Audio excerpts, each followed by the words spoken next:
Hey guys, it's Maymay and my trusty sidekick Shannon is in the room. Hey y'all. She's going to be helping me today with this.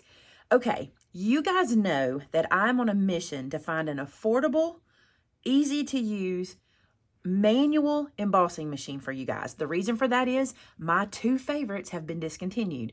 My original one was the Cuttlebug. I absolutely loved it. If they would bring it back, I would be the happiest person ever. The second one that I used was the Memento. I loved it, but I can't get it now.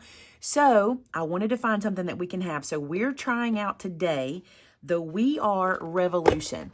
Now I will tell you, full disclosure, the reason I avoided the WRMK embossing machine is because I had tried out the Evolution. I want to say that's what it was called.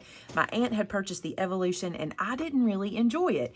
So I was really on the fence about this one, but I decided to bring one in and give it a test to see if I like it. And I'm just going to give you a spoiler alert. I've been impressed, and I'll show you why. Also, I want to tell you, if you stick around to the end of this video, I'm going to get messy. You guys have been wanting to see me ink up embossing folders and show you how that works. So stick around. We're going to do that at the end. All right, let's talk about this machine and what comes in the box. You get the machine. You get this arm. This comes separate, and there's a little screw on the side with an Allen wrench included in the package. So you just screw that on with a little screw and a washer, no big deal. It has sticky feet. You see how I'm having to like pull it? They're not actually suction that they're flat, but they're sticky. And here's what I love about it. On my glass mat, they're amazing. This is my glass mat that I'm using today. And if you don't have a glass mat from Glassboard Studios, seriously, this guy is heavy and it sits on my work surface and it doesn't move. So putting this on it really makes this sturdy and nothing's moving around. But I will tell you, when I put this on our regular work surface, it wiggled a pretty good bit. We put it on our wood table just to test it out, and we had to really hold it in place. So if you do have a glass mat, you're really going to love the stability. And if not, maybe put it on a countertop or something that's maybe granite or something shiny, and that should hold it down. All right, let's talk about the other things that come in the package. You're going to get, and this is where I'm going to rave about this, okay? This is where I'm going to get excited. Do you see this? This platform, I'm in love with this platform and what it does. It looks like this. Okay, so my assumption is it has all these holes in it to keep the weight down. That's what I would think it is, because it's a pretty sturdy piece, and I would think taking that plastic out gives them a little bit of, like, I guess, airiness or lightness. But the top of it is metal, okay? And that is because it also has this magnetic cutting plate or magnetic mat.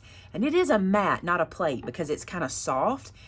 This guy right here, coupled with this guy, are better than any I've ever used in the past. I'm gonna be honest with you, even my other favorites, this is so clean and seamless and nothing's going anywhere, which also means that my dies don't go anywhere. Now, something I wanna point out to you, the magnetic mat has a gray side, and then it also has this black side, but this tells you not a cutting surface, okay? This is the magnet. You don't wanna cut on that. You wanna turn this guy over like this. We're loving it. We're loving it. Shannon and I were talking this morning about, of all the machines we've tried so far, this is the best magnetic plate, even better than my Gemini Junior, even better than my Cuttlebug was, and even better than my Memento. Yeah, because Memento didn't even have a magnet, did they? I don't think they did. I don't know. I've put it away. I'll have to look and see. But this one's fantastic. Okay, you also get a die cut platform. Notice that it says not a cutting surface. I want to point all this out to you, okay? And then you get an embossing little like shim, is what we're going to call it. Also, not a cutting surface. Very important that you see that, okay? I think this is what's going to help us going forward to really love this machine. All right, let's do some testing. We're going to first do a regular emboss with an embossing folder. I should have mentioned that this little book comes also in the box, and I want to show you inside here.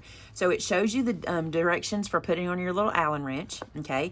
Then over here, it shows you the sandwiches, okay? So it starts here, and then on the back side, there's another one back there. But we're going to start with regular embossing, where that's die cutting. I want to go this way.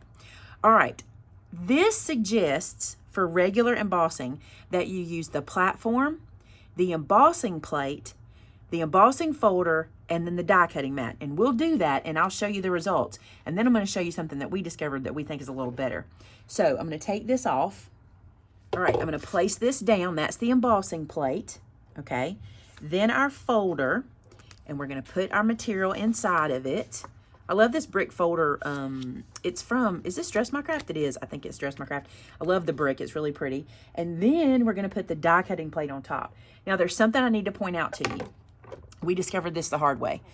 So this is beveled. Do you see how that bevels down like that? It's best, it works best if you make sure the bevel is pointing down. If you put it in with the bevel kind of flat, it feels like it bevels in both directions, but it really doesn't. You can tell the difference. If the bevel is pointing down, it will go through better. So and here's another way you can know it. Just make sure all of the words for all your plates are in this top left corner. That's all you really need to do. All right, let's run enough talking. Run it through, right? Enough talking, Maymay. Okay, now here's another thing. It squeaks. It's not so bad if you put a little outward pressure towards yourself on the handle, but if you rub it to the machine, it squeaks. I'll show you. Oh, of course I won't. It won't do it now, so that's fine. All right, so that's what they suggested, and let me show you the results. I'll sit this down, bring this up here, and show you. It's decent, right? It's pretty good. But let me show you something we saw. So Shannon and I were watching the We Are YouTube channel, watching the video about the Revolution machine, and we noticed that they use the platform, the magnetic mat. Okay, I'm going to get that on there, and I'm going to sit this in here like just to hold it. They then use their embossing folder with the product to be embossed, and they use the embossing mat. So instead of putting the embossing mat underneath and then the die cut on top, which is what the booklet says for us to do, let me show you. It says platform, embossing plate, paper, embossing folder, die cut plate. We did this like they did on their video, and I think we get a better result. I'm going to try to talk through the squeak so maybe it won't be so bad. There we go. And I may have to oil that thing. And I think this is much better than our first one. Let me get the first one. Now, either works, but you see how much deeper, like if I turn it sideways, look at the shadow on my left. Look how deep that is. I'll turn them over. We just felt like we got a better result. Now, this one is a little more warped, but it also gets more pressure, where this one is flatter, but it's a much softer look. I think that's just personal preference. I just wanted to show you that both of those work. All right, let's talk about die cutting. Now, the sandwich they tell you for die cutting, and I really was shocked by this, but it seems to work, was this. The platform, the magnetic mat, the paper, the die cut, and the cutting plate. And I want you to notice that the die cut is facing down onto the paper, okay?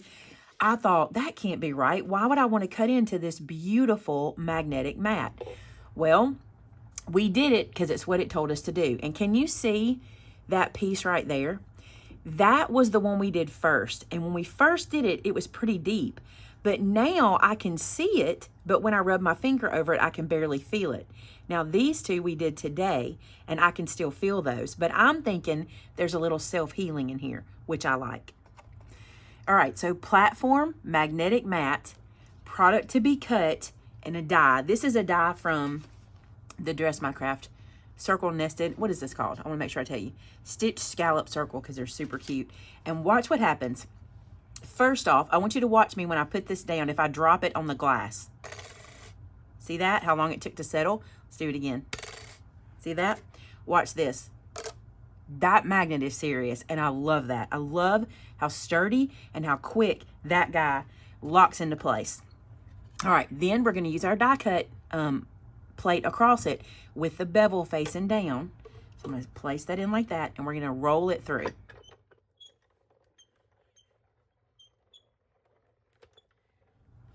All right, so we've run it through. Let's see how it did. Oh, look, so quick and easy. Look at that. Look at that. Isn't that beautiful? So that's die cutting. Now I want to show you something else. Okay, so you guys know that we love the 3D embossing folders that give a little deeper emboss. I want to show you what we discovered. This booklet does not give you a sandwich for this. I don't know if it's just when this was made or versus when these were made or what have you, but it does not talk to you about a 3D situation. So here's what we did. We took the platform by itself, the embossing folder, the product to emboss, and the little embossing guy here. Okay, just the little embossing plate, and we put that in, and that seemed to work pretty well. And that's going to squeak, so I'm going to stop talking so we can turn the volume down.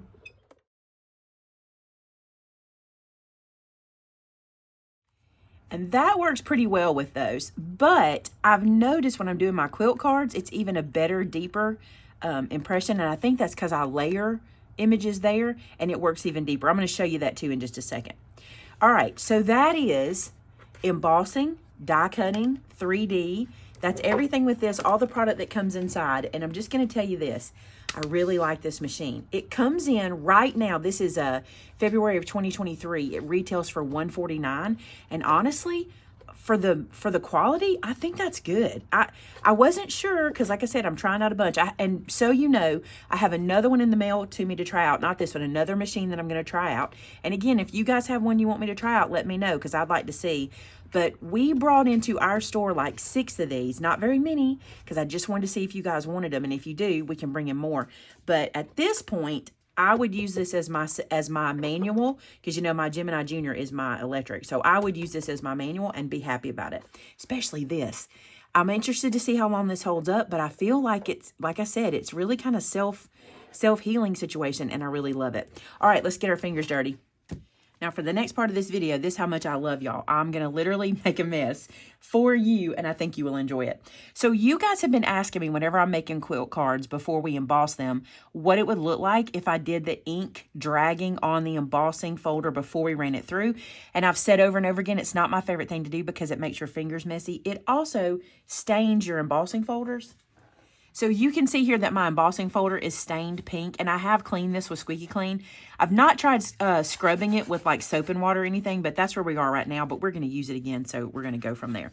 All right, let's get a base example of what this will look like. This is a white piece of cardstock, and I'm going to take my embossing folder, and I'm going to use, let's don't use pigment this time. I can show you the samples of pigment. I'm going to use Distress ink. This time I'm going to use Vintage Photo, and this is what you do. You take this little guy right here and you're going to rub it onto the surface of your embossing folder, okay? Now, depending on which side you rub it on, you get a different result, okay? Because obviously the sides are different because they squeeze into each other. So this is Vintage Photo. Do you see why I don't love doing it? I don't like getting messy, you guys. All right, so then I'm going to place this down. You want to be careful to place it and not wiggle it, just like if you were stamping. Place this inside and we'll run it through our machine. All right, here's the big reveal. I'll pick it up like this, and I'll show you. That's what you get. Now, this has happened to me twice today. Do you see these strings that come, see that string sticking off? Because of the kind of pad this is, you can get those strings, and you see that one laying there. So you'll probably just want to pay attention before you run it through. I just thought the first time was a fluke, but it's not. So pay attention to those little strings. So that's what it looks like when I run Vintage Photo through like this. The ink goes into the embossed sections. And let me show you when you do it with like a brighter color on colored cardstock. This is the same folder done with pink pigment on yellow cardstock. So there's an example there.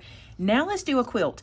So here's what I've done. This one is just a 9-patch. I didn't do any fancy footwork with it. I just did the 9-patch, and we're going to see how it turns out. I'm going to get these little strings off, and I'm going to pay attention to see if I get more. So I'm going to rub this down. I'm just going to do a little peek and see if I see a string anywhere. I don't see one. And now I'm going to turn this guy face down. Just sit it in like that. Oh, I wiggled a tiny bit. It should be fine. And then we'll run this through the machine. All right, the big reveal. This is where my fingers get messy, y'all. There you go. Now, it's a look. I don't know that it's a look I enjoy, but it's a look. Also, you might be thinking that color is the problem. Let me show you. I've done some samples. I thought it would look really good with the new Lost Shadow color. This is done with Lost Shadow, so it's a very pale gray, and it's okay. Again, it's Shannon said, it's a look. Some people are going to really love this look. And it does give you a little bit of a difference to your quilt. Let me show you what these look like without the ink. So this is one we did without inking. This is a different cardstock, but you can see that you still get the dimension, but you don't get the ink in there. So just so you can see, now what I want to do is I want to show you what this will look like when you do like a pattern. So let me show you what I mean. So this is a disappearing 9-patch. So if you want to see how to do this, we have a video that I did this the other night. I can show you how this works. We'll link that video below. And I want to emboss it so you can see a pattern quilt with an emboss. And something else I want to do is I want to emboss using the other side. I want to show you that. So let me clean this off. Now we're just gonna flip it around and I'm gonna ink the other side. I just want you to see how it works on both ways. So we'll put ink here. All right, we'll lay our disappearing 9 patch down. Like so. Close it up, run it through. I don't know if you can see this on camera, but can you see the pink? So even though I've cleaned that side several times, I'm still getting that kind of leftover residual. I don't love that because I don't love that on my embossing folders, but it's there. So this is what happens when you use the other side. Again, it's a look. It might be something you really like. It may not be, but I just want to show you. So you see how it gets such a different result from flipping it over? It's really, like, I love the pattern. It's a little bit dotty. It may not be my favorite, but it does work. I just wanted to show you.